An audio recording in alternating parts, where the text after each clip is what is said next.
How exactly does a localized, regional missile strike in the Middle East force the mighty United States military to bolt literal, dumb chunks of deadweight metal into the nose cones of its brand new, $100 million stealth fighter jets?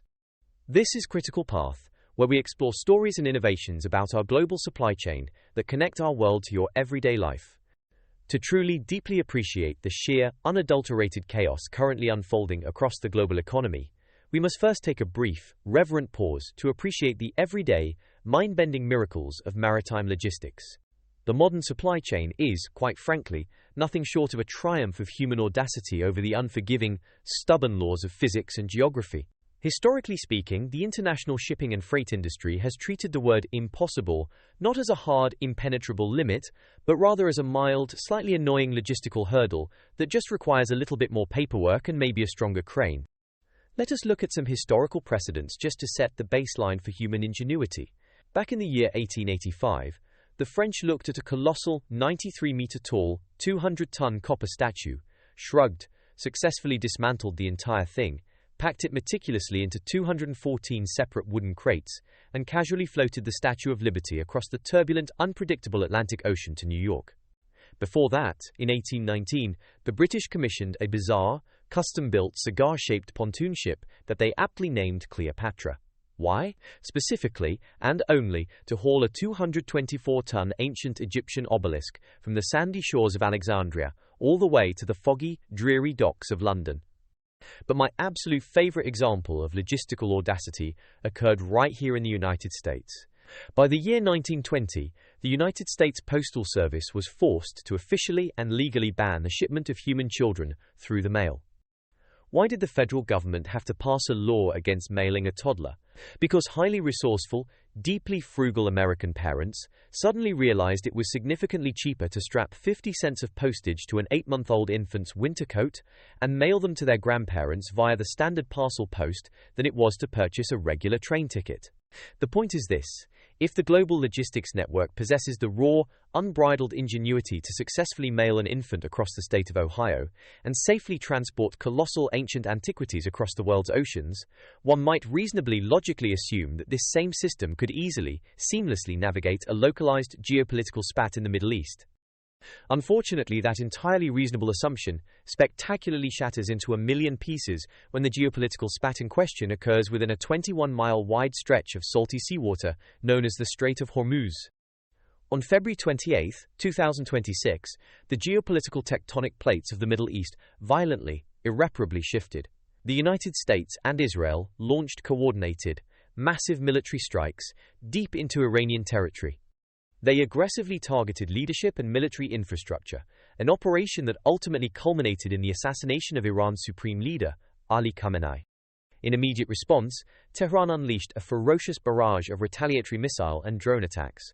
They targeted Israeli territory and United States military bases scattered across the various Gulf states.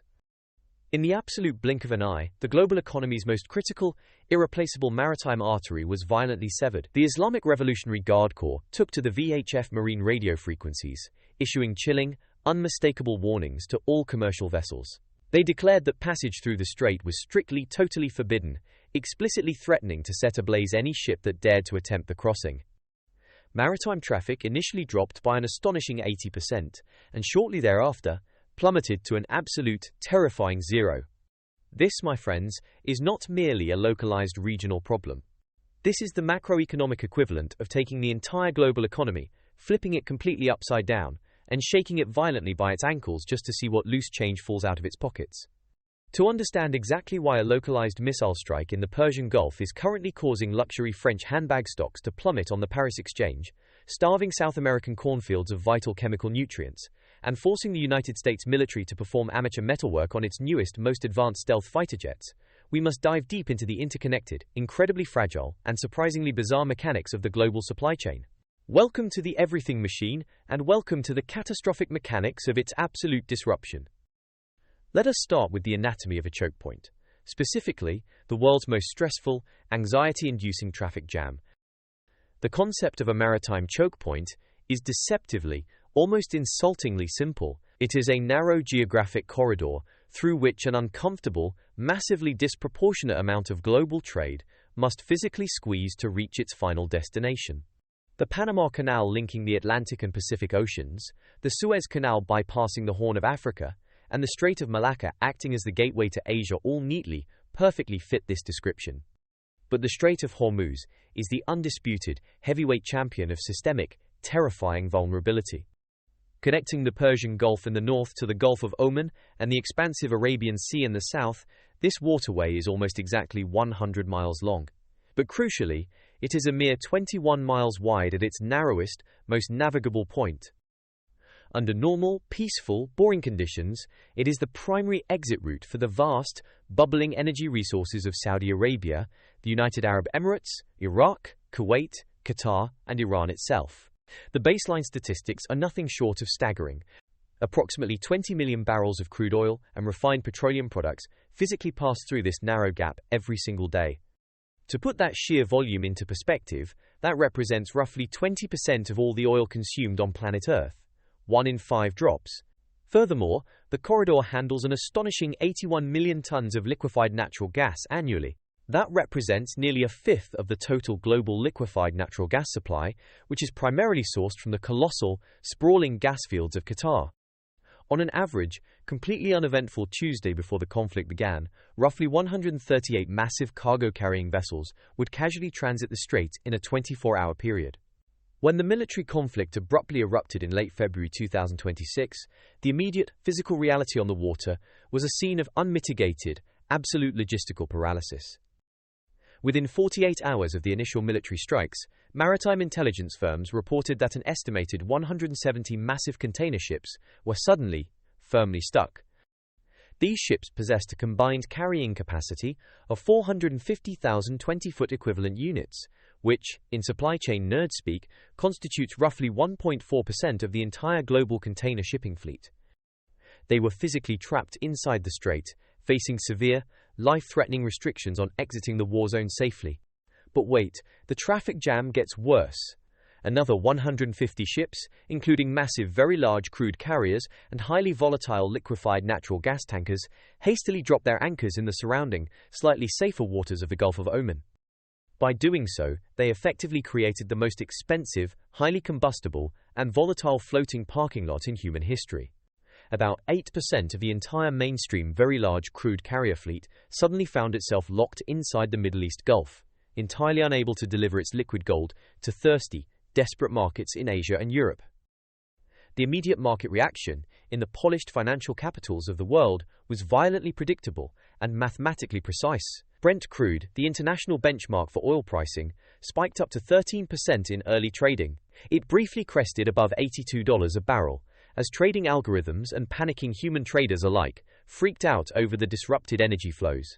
Analysts at major energy intelligence firms quickly noted that current market pricing had immediately factored in a $10 to $15 per barrel geopolitical premium. Think of this as a sort of global fear tax applied to every single drop of oil sold anywhere on the planet.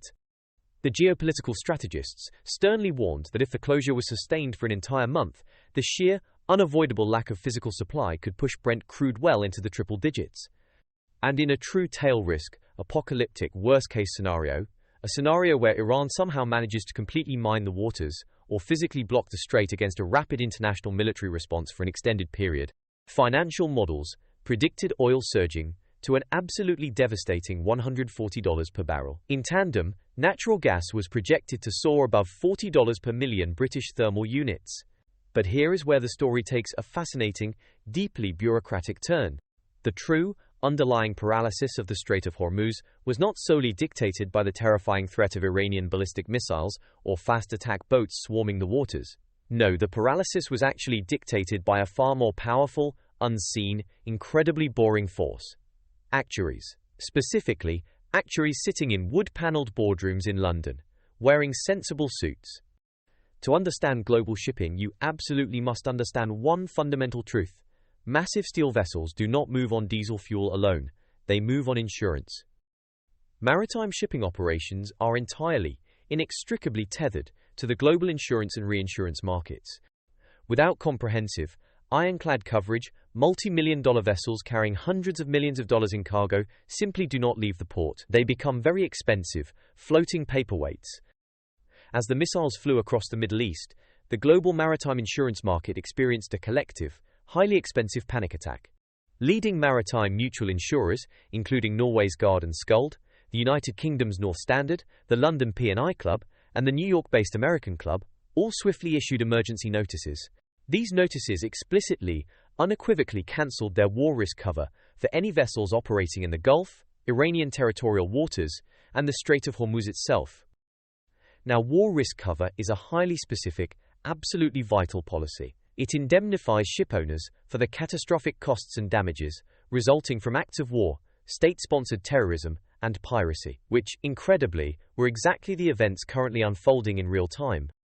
Concurrently, the Joint War Committee, which sounds like a terrible action movie, but is actually a powerful bureaucratic body, comprising members of Lloyd's marine insurance syndicates and representatives from the London market, rapidly expanded their designated listed areas of extreme peril. This dry bureaucratic move meant that any shipowner with a vessel trading in these newly expanded zones, which now suddenly included Bahrain, Djibouti, Kuwait, Oman, and Qatar, was legally obligated to notify their insurers. And more importantly, they had to pay astronomical, eye-watering additional premiums just to keep their basic hull and machinery cover from being totally invalidated. For the incredibly brave, or perhaps incredibly foolish, few shipowners who were willing to brave the fiery gauntlet of the Strait just to capitalize on spiking freight rates, the cost of coverage skyrocketed to purely punitive levels. Insurance rates, which normally hover in the low thousands for a standard transit, violently jumped by 50% to 100% overnight. Premiums surged up to 5 times their standard, everyday rates within a narrow, chaotic 48-hour window. To put this wild inflation into historical context, let us look back at the Red Sea disruptions of late 2023, caused by Houthi rebel attacks. During that crisis, insurance premiums for sailing through conflict zones leaped from a standard, boring baseline of $10,000 to an eye-watering $150,000 to $500,000 per single voyage. Facing these catastrophic financial liabilities and the very real, immediate threat of losing a massive vessel, the undisputed titans of global container shipping all formally and publicly threw in the towel. Denmark's Maersk, Germany's Hapag-Lloyd, France's CMA-CGM, and the Switzerland-based Mediterranean Shipping Company suspended all operations and transit through the strait. And what happens when major shipping lines halt their transits and face massive insurance hikes? They immediately, without hesitation, pass the financial burden of the geopolitical chaos directly onto you, the global consumer. They do this by inventing and rapidly deploying massive new fees, with scary names like war risk surcharges and emergency conflict surcharges. The data indicates a notable and immediate, painful inflation of single container costs. This effectively priced out lower-margin, cheaper goods from utilizing the route entirely, even if the vessels were somehow miraculously cleared to sail. Hapag-Lloyd slapped a $1,500 war risk surcharge on a 20-foot standard container. If you had a refrigerated container or special equipment, Hapag-Lloyd charged you $3,500. CMA-CGM joined the party, implementing an emergency conflict surcharge of $2,000 for a 20-foot dry container, $3,000 for a 40-foot dry container, and a whopping $4,000 for refrigerated or special equipment. Faced with these punitive, wallet-destroying surcharges and uninsurable risks, vessels abandoning the region were forced into the only viable, albeit miserable, alternative, the Cape of Good Hope detour. By steering completely away from the Suez Canal and the burning Strait of Hormuz, ships must now navigate entirely around the southern tip of the African continent. This massive, exhausting geographic bypass adds an excruciating 3,000 to 3,500 nautical miles to a standard Asia to Europe journey. This detour extends transit times by 10 to 14 days. It consumes vast, ridiculous amounts of extra bunker fuel. It incurs much higher crew expenses. And crucially, it drastically reduces the effective, available capacity of the global shipping fleet, simply because ships are tied up at sea for weeks longer than anyone planned. But wait, the story gets weirder. When the invisible, supposedly omnipotent hand of the private free market closes its fist and absolutely refuses to write an insurance policy, massive sovereign governments are inevitably forced to intervene. In a truly surreal, mind-bending twist of international policy, the White House effectively had to step in and become the world's largest, most heavily armed maritime insurance broker. recognizing that the total, absolute paralysis of the Strait of Hormuz posed an existential, immediate threat to global energy security and domestic economic stability, President Donald Trump executed a stunning, rapid policy reversal. Initially, on March 2, United States Navy officials sternly briefed senior shipping industry representatives. They stated that there were absolutely no naval assets available for commercial escorts, bluntly and somewhat depressingly stating there was no chance of such protection materializing.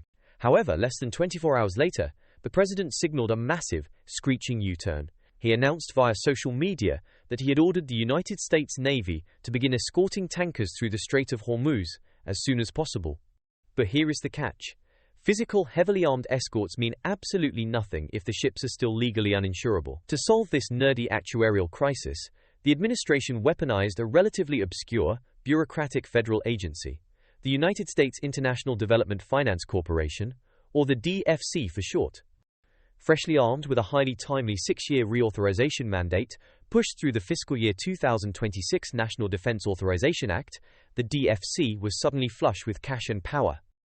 This piece of legislation dramatically expanded the agency's investment cap by a massive 300%, pushing it to a staggering $205 billion, and created a fresh $5 billion equity revolving fund.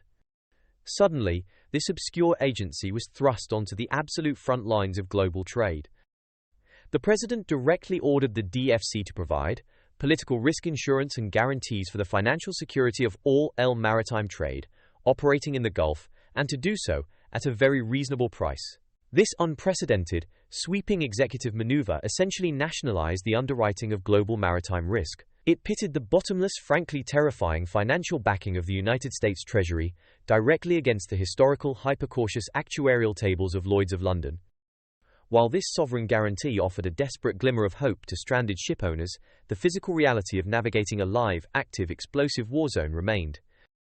And while the legitimate, compliant, rules-following megacarriers sat idle, impatiently waiting for American taxpayer-funded insurance policies to clear, a completely different, infinitely darker breed of maritime operator viewed the flaming chaos of the 2026 Iran war not as a crisis, but as the absolute most lucrative business opportunity of the entire decade.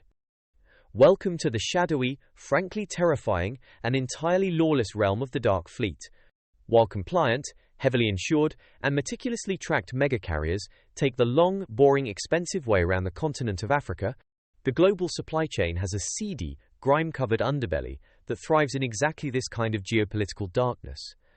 Even prior to the outbreak of direct kinetic hostilities in the Middle East, maritime intelligence firms like S&P Global estimated something shocking. They estimated that 20% of the world's oil tankers, roughly 1 in every 5 massive vessels currently floating on the ocean, were actively operating as part of a clandestine network known interchangeably as the Shadow Fleet or the Dark Fleet. This sprawling, illegal armada is purposefully designed to smuggle illicit, heavily sanctioned crude oil between pariah nations like Iran, Russia, and Venezuela, and their primary buyers, which are predominantly located in China and India. The Shadow Fleet is not composed of sleek, modern, well-maintained vessels. It comprises aging, dilapidated, rust-covered buckets that operate at the absolute extreme, frayed margins of international maritime law. These operators actively and flagrantly evade basic safety inspections, ignore environmental regulations, dodge tax protocols, and completely bypass standard insurance requirements. A 2026 assessment by Polestar Global delivered a terrifying reality check regarding the Iranian-linked contingent of this dark armada. They found that nearly half of the tankers operating covertly on behalf of Tehran are well past their recommended 20-year service life. Several of these floating disaster zones are officially classified by safety experts as extreme risk. Some of these ships exceed 30 years of age, yet they are still trusted to carry up to 300,000 tons of highly flammable, environmentally devastating crude oil across the world's oceans. When the Strait of Hormuz essentially closed to legitimate, law-abiding traffic, the financial incentive for these rogue, shadowy operators to break the blockade absolutely skyrocketed. With major carriers withdrawing and global energy supply tightening, the premium paid for smuggling a single, massive cargo of sanctioned oil reached irresistible, astronomical heights. But navigating a heavily militarized choke point one that is swarming with United States Navy vessels, active radar systems, and trigger-happy drone operators, requires sophisticated, highly illegal digital camouflage. Enter the incredible, highly technical art of maritime catfishing. The primary weapon of the modern Shadow Fleet is not speed, it is not heavy armor, and it is certainly not deck guns. It is the sophisticated manipulation of the Automatic Identification System, or AIS. AIS is the foundational, global tracking protocol that broadcasts a ship's identity, physical position, course, and speed to surrounding vessels, satellites, and maritime authorities. Historically, turning this transponder off, a sneaky practice known as going dark, was the oldest, simplest trick in the smuggler's playbook. However, in 2026, a massive 300-meter-long oil tanker suddenly disappearing from digital radar in an active, hyper-surveilled war zone tends to attract the immediate, highly aggressive, heavily armed attention of United States military interdiction forces who are actively hunting for sanctioned targets.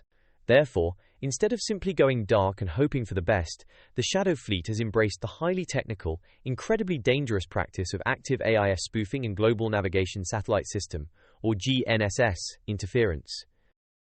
During the February and March 2026 escalation, data intelligence firms, including Windward and Kruppler, reported over 1,100 vessels experiencing severe, completely inexplicable GPS anomalies across the Mideast Gulf. This was not a glitch. It was not a bad satellite signal. It was a coordinated, deliberate campaign of electronic warfare. The interference was heavily concentrated near the Asaluya petrochemical complex, Bandar Abbas, and along the coastlines of various Mideast Gulf states. This interference is astonishingly complex and actually utilizes advanced artificial intelligence to generate highly realistic, completely false navigational trajectories. Analysts observed a massive, alarming spike in a highly specific technique known as zombie vessel spoofing. In this bizarre scenario, an active, illicit tanker, fully loaded with sanctioned oil, broadcasts the precise AIS identification data of a completely different ship. Crucially, the stolen identity almost always belongs to a scrapped, inactive, or completely decommissioned vessel, a ship that no longer physically exists in the real world. The rogue tanker essentially steals the digital identity of a dead ship to create a holographic, digital mask. By utilizing AI-based systems to cross-reference GNSS data with inertial navigation algorithms, these rogue actors transmit navigational data that makes their physical ship appear to be sailing innocuously miles away from its true, hidden location.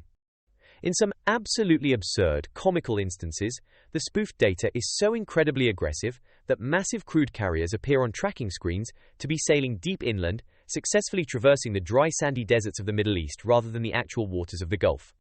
This digital smoke and mirrors game is not just an annoyance for analysts sitting at desks tracking trade flows, it presents a profound, terrifying physical danger. The active spoofing heavily degrades the reliability of tracking data for the entire surrounding region. Legitimate, completely innocent vessels suffer from collateral GNSS interference, leading to their own navigational systems becoming wildly, dangerously inaccurate. This causes unnatural digital clustering of ship positions on global monitors and significantly, sharply, increases the risk of catastrophic, high-speed collisions in the congested, narrow approach routes of the Gulf, especially when these massive ships are navigating at night. While the Shadow Fleet treats the active war zone as a high-stakes, highly profitable game of hide-and-seek, their aging, uninsurable, rusty hulls present a constant, ticking environmental time bomb. Greek owners have reportedly been casually discussing running these dark transits at night, with AIS fully deactivated. A single stray missile strike, or a navigation-induced collision involving a 30-year-old zombie supertanker lacking basic safety protocols, would instantly trigger an ecological disaster that would make the 1989 Exxon Valdez spill look like a minor, insignificant puddle in a suburban driveway. Now let us pivot away from oil for a moment, because the consequences of this blockade get even more terrifying. When geopolitical analysts and evening news anchors frantically discuss the strategic importance of the Strait of Hormuz, the conversation almost exclusively and entirely predictably revolves around hydrocarbons, crude oil, jet fuel, and liquefied natural gas. The narrative is laser-focused on the anticipated, painful price at your local gasoline pump and the shivering heating bills of European citizens. However, the absolute most insidious, devastating, and globally destabilizing consequence of the 2026 blockade has absolutely, positively nothing to do with combustion engines or home heating. It has absolutely everything to do with human starvation. The Strait of Hormuz is the central, beating, vital heart of the global agricultural supply chain. Specifically, this is due to its irreplaceable role in the manufacturing and transport of synthetic nitrogen-based fertilizers. To grow the sheer, unprecedented, massive volume of high-yield crops required to feed a global population of 8 billion people, specifically crucial staple crops like corn, wheat, and rice, the world relies heavily, entirely, and without any viable alternative upon synthetic nitrogen.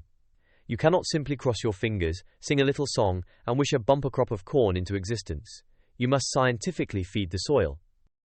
The most widely used, cost-effective, and highly concentrated nitrogen fertilizer on the entire planet is a chemical compound called urea. Chemically, it is represented as CONH2. Urea is synthesized industrially through a massive, highly energy-intensive process that forcefully combines synthetic ammonia with carbon dioxide under immense heat and crushing atmospheric pressure. Because the foundational creation of ammonia requires vast, cheap, and totally uninterrupted supplies of natural gas to act as a chemical feedstock, the absolute epicenter of global urea production logically sits directly atop the world's largest, most easily accessible natural gas reserves, the Persian Gulf. The nations of Qatar and Saudi Arabia are absolute, undisputed, unquestioned behemoths in the global fertilizer industry. State-backed chemical giants operate massive, sprawling industrial complexes dedicated entirely to pulling nitrogen right out of the air and gas right out of the ground to create plant food. SABIC in Saudi Arabia and QAFCO in Qatar pump out millions upon millions of tons of urea annually. Consequently, the Persian Gulf region accounts for an astounding 45% of all global urea exports, almost half. Because geography is ultimately destiny, roughly one-third of the total global seaborne trade of all widely used fertilizers must physically, unavoidably, pass through the narrow waters of the Strait of Hormuz to reach the farms of the world. When the strait was blockaded in late February 2026, that massive, utterly critical volume of agricultural lifeblood was instantly, brutally, and violently severed from the global market. And in agriculture, timing is quite literally everything. As industry analysts grimly noted, the timing of the conflict literally could not be worse. The conflict erupted precisely as the Northern Hemisphere approached its absolute most critical period, the spring planting season. Fertilizer supply chains are famously brittle, fragile, and highly seasonal. They operate on incredibly tight, just-in-time inventories aligned closely with highly precise planting patterns determined by weather and soil temperatures. There is almost zero excess buffer built into the system to account for catastrophic delays. Shipping bulk urea from the specialized, high-tech ports of the Persian Gulf to the massive agricultural heartlands of the United States, usually entering via the port of New Orleans for distribution up the Mississippi River, or to the sprawling, nutrient-hungry soybean and corn operations in Brazil takes approximately 2 solid months of transit time on the water. Because ships are either trapped inside the Gulf, refusing to enter due to widespread insurance cancellations, or being forced to undertake the agonizingly slow Cape of Good Hope detour around Africa, the math is brutally, terrifyingly simple. The fertilizer simply will not arrive in time for the 2026 planting windows. A hard-working farmer in the American Midwest cannot pause the changing of the seasons to wait for a delayed shipment of urea from Qatar. The sun does not care about your logistical problems. The economic reaction in the agricultural commodity sector was immediate, violent, and highly predictable. Within hours of the strait's effective closure, the price of granular urea in Egypt surged by an unprecedented $60 per metric ton as desperate, panicking buyers scrambled to secure alternative, non-Gulf supplies from places like North Africa and Southeast Asia. In New Orleans, the primary entry point for United States farmers, the price for March barges of urea jumped $60 to $80 instantly. Terrified fertilizer traders frantically braced for further, catastrophic price increases of potentially hundreds of dollars per ton in the coming days. This is precisely where a maritime supply chain disruption translates directly and unavoidably into a terrifying global food security crisis. If a farmer in Brazil, India, or the American Midwest simply cannot afford the sudden, massive spike in urea prices, or if the physical product literally does not arrive at their local cooperative in time for planting, they are forced to make a grim, terrible choice. They must plant their crops with suboptimal, highly reduced nutrient loads. In agronomy, a reduction in nitrogen application guarantees a catastrophic, mathematically certain, unavoidable drop in crop yields at harvest time. Therefore, a localized missile exchange in the Middle East in February mathematically guarantees significantly tighter global grain supplies, skyrocketing food inflation at your local grocery store, and the terrifying, very real potential for widespread famine conditions in highly vulnerable, import-dependent regions like Sub-Saharan Africa and Latin America by late 2026. The war in the Gulf is, quite literally, starving the cornfields of the world. But the ripple effects of a blocked Strait of Hormuz, brilliantly, and somewhat tragically, illustrate the almost comical, deeply woven interconnectedness of the modern global economy in other bizarre ways. While the mainstream media sensibly focuses its cameras on massive oil tankers and critical grain shipments, highly obscure, heavily specialized industries are quietly, desperately suffering their own unique, spectacular supply chain meltdowns in the background. Consider, for a brief moment, the high-end luxury goods market. One might reasonably, logically assume that the elite purveyors of $5,000 leather handbags, bespoke tailored suits, and $300,000 Italian sports cars would be heavily insulated from the gritty, industrial, blue-collar realities of maritime choke points and cargo logistics. They are profoundly, decidedly not. Following the United States and Israeli strikes, shares in the titans of European luxury plummeted across the board. LVMH, the massive parent company of Louis Vuitton, dropped by more than 3%. Gucci parent Kering shed 4.3%. Switzerland's Richemont fell by over 6%. And even the stock of legendary sports car manufacturer Ferrari dipped significantly. Why on earth does a war in Iran crash the stock of Gucci? Because the Middle East accounts for roughly 5% of global luxury sales, a figure driven heavily by the incredibly concentrated wealth of the United Arab Emirates and Saudi Arabia. More crucially, this high-end lavish spending is deeply seasonal. The outbreak of the 2026 war occurred just prior to the Islamic holy month of Ramadan, completely destroying the highly lucrative Ramadan rush, a period of concentrated, exceptionally high-margin luxury consumption leading up to the Eid al-Fitr holiday. Compounding the catastrophic loss of regional consumer confidence, the widespread, sudden airspace closures across the Middle East severely disrupted the delicate, specialized air freight networks required to physically move high-value, low-weight luxury goods. Specialized, incredibly niche chemicals and ingredients, such as globally sourced oud and rare saffron, utilized in the creation of ultra-premium, expensive perfumes, were suddenly grounded. They were trapped in a frustrating logistics limbo as airlines rapidly suspended flights to Dubai, Doha, and Abu Dhabi. In the vital foundational sectors of technology, pharmaceuticals, and mega-construction, the situation is equally, if not more, dire.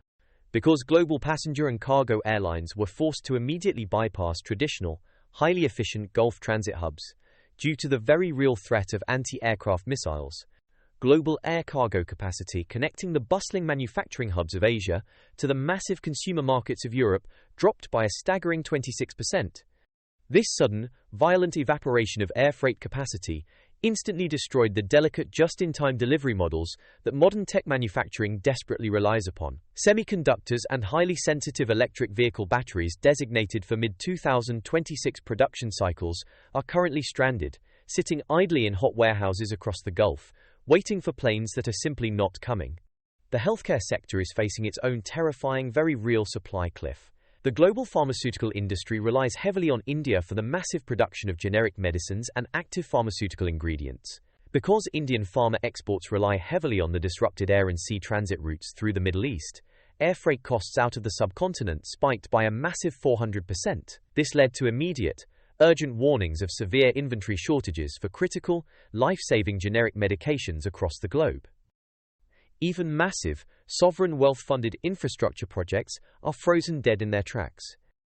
Following a reported fire resulting from an aerial interception at the Jebel Ali port in Dubai, which happens to be one of the world's busiest, most efficient container hubs, critical deliveries of structural steel and highly specialized heat-reflective glass sourced from China were abruptly, indefinitely halted. These heavy, massively bulky materials cannot simply be loaded onto a diverted passenger plane. They require heavy ocean freight. Consequently, construction on Saudi Arabia's trillion-dollar NEOM megacity project, specifically the sprawling, futuristic structure creatively known as the Line, has faced severe stop-work orders. This forced massive international contractors to invoke complex force majeure clauses, legally freezing construction for months. So what do you do when the waters become impassable and the skies are locked down by military decree? Desperate logistics managers inevitably reluctantly look to the earth. The sudden, total paralysis of the Strait of Hormuz, coupled with the ongoing stubborn avoidance of the Suez Canal, has acted as a massive adrenaline shot straight into the heart of the geopolitical holy grail of overland transit, the Middle Corridor. Officially known in various dry policy circles as the Trans-Caspian International Transport Route, or more recently dubbed the Trump Route for International Peace and Prosperity, or TRIPP, the Middle Corridor is an incredibly ambitious, highly complex multimodal network. It attempts to link the booming factories of China directly to the wealthy markets of Europe. It bypasses the treacherous oceans entirely, snaking via rail and ferry through Kazakhstan, across the choppy waters of the Caspian Sea, into Azerbaijan, through Georgia, and onward to Turkey.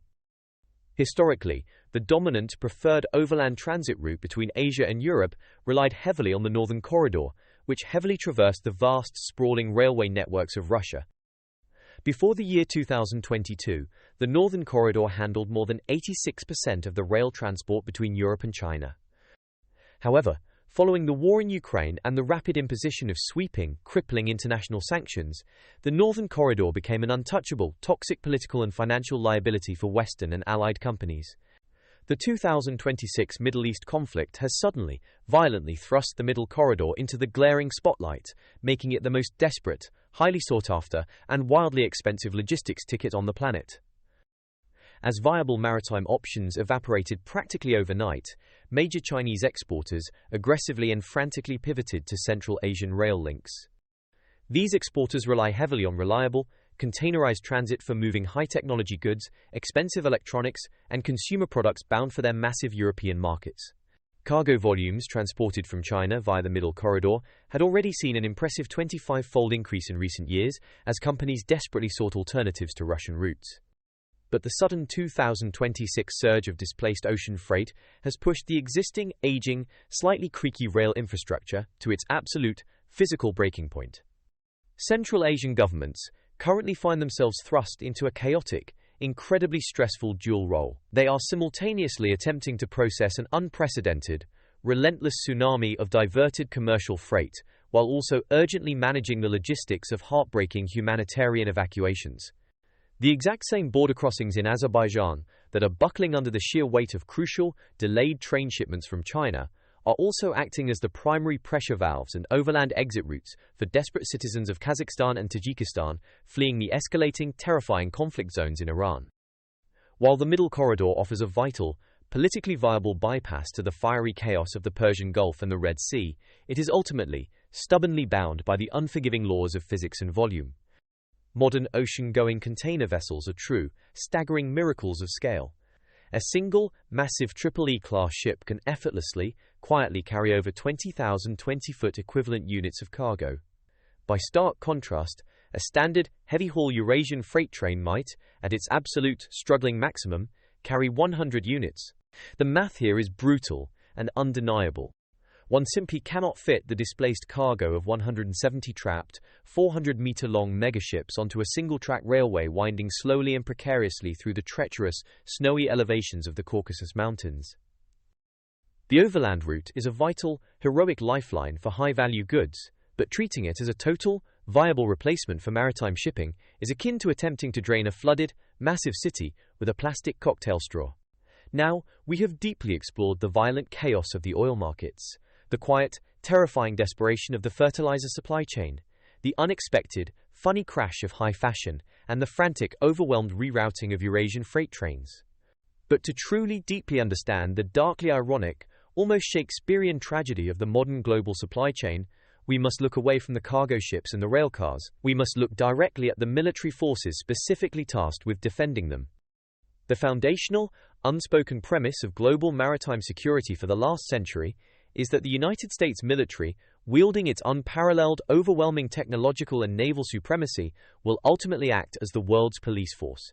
If a vital choke point is closed by bad actors, the United States military will clear it, by overwhelming force if necessary, and confidently keep the shipping lanes open for global commerce to resume its flow. When the 2026 conflict began and the Strait of Hormuz was threatened, the United States rapidly deployed its most advanced, lethally sophisticated weaponry to the Middle East theater. In the opening days of the conflict, United States forces executed over 1,250 precision strikes. They heavily relied on the protective, high-tech umbrella of Patriot and THAAD missile defense systems, alongside relentless combat sorties flown by the absolute, undisputed crown jewel of American air power, the F-35 Lightning II stealth fighter. This massive, sustained expenditure of highly advanced munitions and the rapid, exhausting operational tempo predictably and severely depleted United States military stockpiles. These stockpiles were already sitting at dangerously, uncomfortably low levels, following years of supplying advanced defense systems to Ukraine and other allies. Recognizing the critical, glaring vulnerability, the Pentagon immediately initiated emergency protocols to rapidly manufacture new interceptors, missiles, and fighter jets to replenish their forces. To strongly incentivize the defense industrial base to scale up production, the Department of Defense shifted to massive, multi-year procurement contracts. They signed historic 7-year agreements with giant defense primes like Lockheed Martin and RTX, the company formerly known as Raytheon. The massive piles of money were there. The intense political will was there. And this is precisely, exactly where the supply chain springs its most brilliant, devastating, and deeply ironic trap. To maintain absolute, unquestioned air superiority and dominate the modern, electronic battle space, the United States military relies heavily on active electronically scanned array, or AESA, radars. These are not the spinning, clunky satellite dishes of World War II. These are hyper-advanced, solid-state electronic systems that allow the Patriot missile batteries and the F-35 fighter jets to simultaneously detect, track, target, and electronically jam multiple enemy threats with terrifying, surgical precision. The absolute bleeding edge of this technology, the magical sensor designed to keep the F-35 relevant for the next 3 decades, is the AN/A PG-85 radar, which was slated for installation in the newest batches of the jet. The secret, magical, absolute essential ingredient that allows these next-generation AESA radars to function is a highly specialized semiconductor material called gallium nitride, or GaN. Gallium nitride is an absolute technological marvel. It can handle vastly higher voltages, switch at vastly higher frequencies, and survive at vastly higher temperatures than traditional, legacy, boring silicon chips. This capability is what allows the radar to generate the immense, highly concentrated electromagnetic power required for modern electronic warfare and extreme long-range targeting. Simply put, without gallium, the United States military is blind. So where exactly does one procure this miraculous, essential element gallium? According to the meticulously tracked, highly reliable data from the United States Geological Survey, there is effectively only one meaningful supplier on the entire planet. China completely controls an astonishing, frankly terrifying 98% to 99% of the worldwide primary low-purity gallium production. It is a near-absolute, practically unassailable monopoly on a mineral that is utterly critical to national security. In a highly calculated, ruthlessly effective move of pure economic warfare, Beijing completely weaponized this monopoly. Following escalating trade tensions and prior United States sanctions targeting Chinese semiconductor access, the Chinese government implemented severe, highly restrictive export controls. These were followed by outright, total bans on gallium shipments to the United States, cheerfully citing their own national security concerns. While China briefly lifted the ban for a short period in late 2025, the restrictions violently snapped back, creating a profound, unmitigated crisis. The immediate result is a critical, absolutely devastating supply crunch that has brought the mighty, supposedly unstoppable, American defense industrial base right down to its knees. Defense contractors, literally, physically cannot source enough raw gallium to build the advanced AN/A PG-85 radars required for the shiny new F-35S. The consequences of this microscopic material bottleneck are almost too absurd, too darkly comedic to actually believe. Because the production line for the F-35 program is a sprawling, wildly complex multinational endeavor, involving over 3,500 planned aircraft and a vast global network of suppliers. The primary contractor, Lockheed Martin, cannot simply hit a big red button, halt the assembly line, and wait for a polite diplomatic resolution. Stopping the line would cause billions upon billions of dollars in cascading delays and severely breach international contracts. The aircraft absolutely must be built, and they absolutely must roll off the line on schedule. However, an F-35 is a highly tuned, deeply sensitive aerodynamic machine. The radar unit located in the nose is a massive, incredibly heavy piece of equipment. If you simply remove the heavy radar unit from the front of the aircraft, you drastically, dangerously, alter its center of gravity. A stealth fighter with the wrong center of gravity is not a deadly, terrifying weapon, it is an unstable, potentially unflyable, and highly expensive lawn dart. To solve this catastrophic, mind-blowing engineering and supply chain failure, the United States Air Force is officially, currently accepting delivery of brand new, $100 million, fifth-generation stealth fighters that are completely, utterly devoid of their primary sensor systems. Because they literally cannot source the gallium to build the radar, and because they literally cannot fly the plane without the heavy weight of the radar in the nose, highly paid engineers have resorted to a solution that borders on pure parody. They are currently installing literal, crude chunks of metal deadweight ballast right into the nose cones of the world's most advanced fighter jets. Right where the magical radar should be, they have bolted in a hunk of dumb metal, simply to keep the planes aerodynamically balanced in the air. This is the ultimate, mind-bending, perfectly ironic paradox of the 2026 global supply chain crisis. The United States is actively projecting its vast, terrifying military power halfway across the globe to violently reopen the Strait of Hormuz, desperately trying to save the global economy from suffocating. Yet the very act of fighting that war has depleted its resources, completely exposing a fatal, deeply embarrassing reliance on a single critical mineral entirely controlled by its primary geopolitical rival. The powerful guardian of the global supply chain is, itself, helplessly trapped in a supply chain nightmare. It is forced to fly its ultimate, high-tech weapon completely blind, weighed down by a chunk of useless metal. It perfectly, beautifully illustrates the fragility of the entire system it is trying to protect. The global supply chain is almost universally envisioned by the general public as an indestructible, monolithic, smoothly humming machine. We open a shiny app on our phones, we click a little button, and the machine miraculously, invisibly provides. We naturally expect our luxury French perfumes, our vital agricultural fertilizers, our life-saving generic medications, and our cheap petroleum products to flow ceaselessly, invisibly, and endlessly across the oceans, arriving exactly when we desire them. The cascading events following the February 2026 military strikes in the Middle East have brutally, unforgivingly exposed the terrifying reality. The global economy is significantly less of an indestructible monolith and much more of an incredibly intricate, highly fragile, deeply precarious Rube Goldberg device. We have vividly witnessed how a mere 21-mile stretch of water can single-handedly, instantly paralyze 20% of global energy flows. We have watched the multi-billion-dollar maritime insurance industry retreat in sheer, unadulterated terror, prompting the United States government to essentially nationalize maritime risk just to keep the lights on and the cargo slowly moving. We have explored the dark, cyberpunk reality of digital ghost ships, utilizing advanced artificial intelligence and spoofed satellite tracking data to play a perilous, highly toxic game of hide-and-seek in a live, active combat zone. We have traced the deeply unsettling biochemical path, showing how a delay in shipping a massive pile of synthetic urea from a bustling port in Qatar mathematically guarantees that a vital cornstalk in Brazil will fail to reach maturity, driving up the fundamental cost of human survival worldwide. We have watched desperate, panicked logistics managers attempt to literally squeeze the immense cargo of massive, stranded ocean vessels onto aging, single-track railways winding slowly through the snowy peaks of the Caucasus Mountains.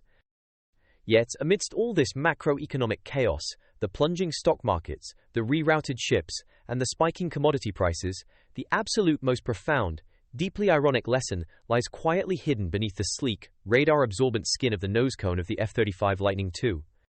It is a stark, unforgettable reminder that in the hyper-connected modern era, true geopolitical power does not merely reside in possessing the most advanced technology, the largest navy, or the strongest military. True, undeniable power is controlling the obscure, microscopic ingredients required to build them. The Strait of Hormuz may currently be choked with 170 trapped, idle cargo ships, but the most astonishing, mind-blowing supply chain failure of all is a $100 million American stealth fighter, soaring majestically through the contested, dangerous skies over the Middle East. It is guided not by an advanced, gallium-powered, world-beating radar, but is instead balanced and kept aloft by a crude hunk of dead metal, a silent, soaring testament to a world where absolutely everything is connected, and therefore absolutely everything is vulnerable. So let me ask you this. When the next global choke point inevitable closes, what seemingly insignificant, obscure material do you think will bring our modern technological marvels grinding to a halt? What is the next gallium? Sound off and let us know your wild predictions down in the comments below. Thanks for listening and watching. Please like and subscribe, and make sure to check out our other videos about the global supply chain.